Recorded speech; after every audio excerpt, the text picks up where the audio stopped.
अगर आप चैनल पर पहली बार आए हैं तो अभी सब्सक्राइब करके बेल आइकॉन प्रेस करें और रहें बाखबर।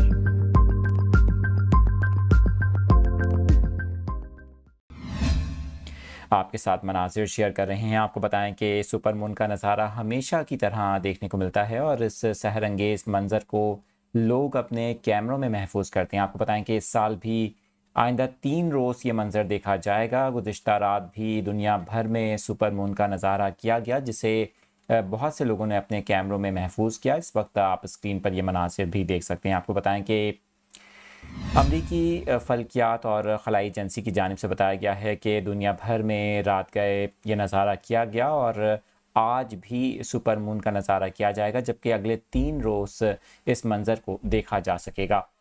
हमारे वो नाज़रीन जिन्होंने अभी हमें ज्वाइन किया है, आपको बताएं कि सुपर मून का मतलब चाँद का ज़मीन के गिर्द मामूल से बड़ा और ज़्यादा रोशन दिखाई देना है। इस मंज़र को गुज़िश्ता रात भी देखा गया, जबकि आइंदा 3 रोज़ सुपर मून का नज़ारा किया जा सकेगा।